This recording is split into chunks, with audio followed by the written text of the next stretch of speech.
Hello, family and friends of Seward United Methodist Church.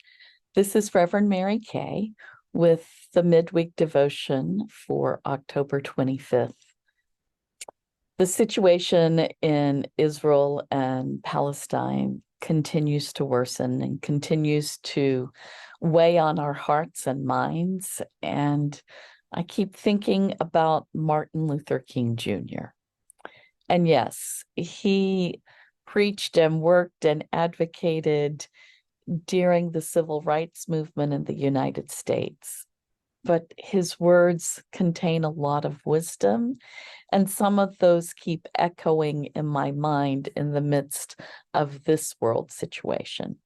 So I want to share with you today some excerpts from Martin Luther King Jr.'s speech, "Where Do We Go From Here?" which he gave to the Southern Leadership Conference. And I hope you will find these words meaningful for this time and this context.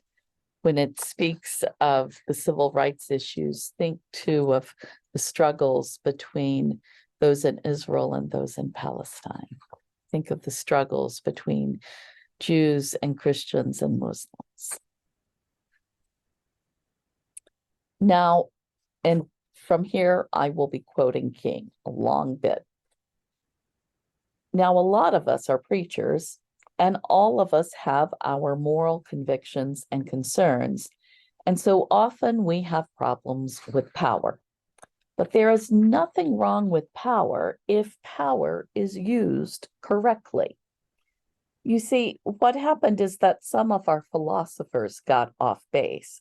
And one of the great problems of history is that the concepts of love and power have usually been contrasted as opposites, polar opposites, so that love is identified with a resignation of power and power with a denial of love. Now, we got to get this thing right. What is needed is a realization that power without love is reckless and abusive, and that love without power is sentimental and anemic. Power at its best, power is love.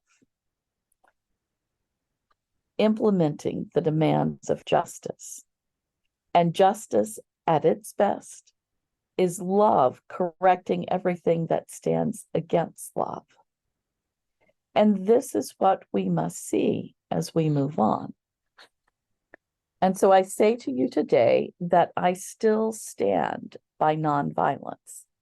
And I am still convinced that it is the most potent weapon available to the Negro in his struggle for justice in this country. And the other thing is, I'm concerned about a better world. I'm concerned about justice. I'm concerned about brotherhood. I'm concerned about truth. And when one is concerned about that, one can never advocate violence.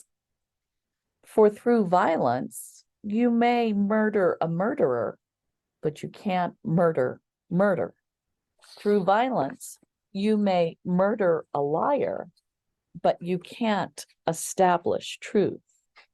Through violence, you may murder a hater, but you can't murder hate through violence. Darkness cannot put out darkness. Only light can do that. And I say to you, I have also decided to stick with love. For I know that love is ultimately the only answer to humanity's problems. And I'm going to talk about it everywhere I go. I know it isn't popular to talk about it in some circles today. And I'm not talking about the emotional bosh when I talk about love. I'm talking about a strong, demanding love. For I have seen too much hate. I have seen too much hate on the faces of sheriffs in the South. I have seen hate on the faces of too many Klansmen and too many white citizens, counselors in the South to want to hate myself, because every time I see it, I know that it does something to their faces and their personalities. And I say to myself that hate is too great a burden to bear. I have decided to love. If you are seeking the highest good, I think you can find it through love.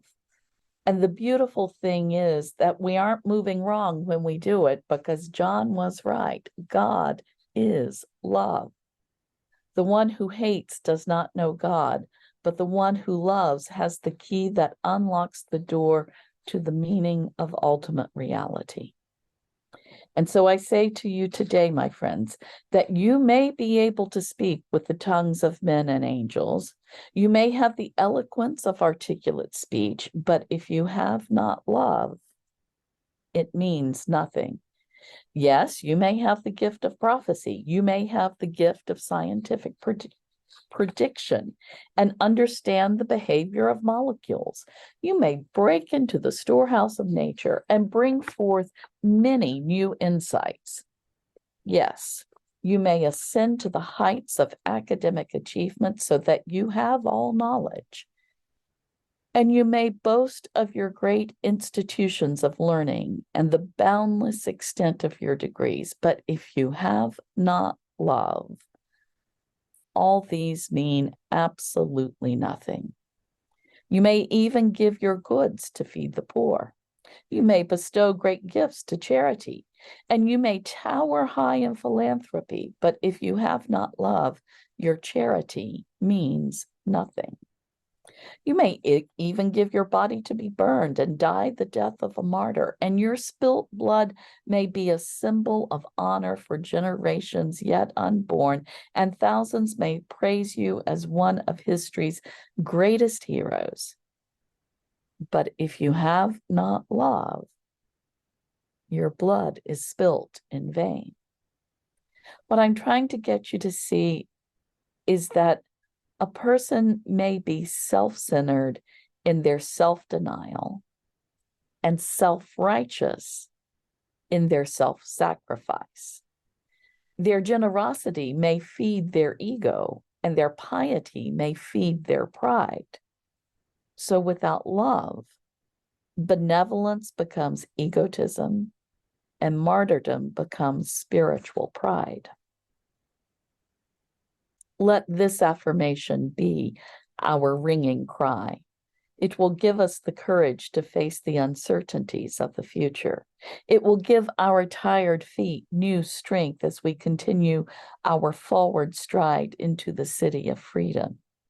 When our days become dreary with low hovering clouds of despair, and when our nights become darker than 1,000 midnights, let us remember that there is a creative force in this universe working to pull down the gigantic mountains of evil, a power that is able to make a way out of no way and transform dark yesterdays into bright tomorrows. End the quotes from Martin Luther King Jr. And it's in these words that I find a bit of hope to cling to during these difficult and troubling times. May they be inspiration for you as well. Take care. God bless.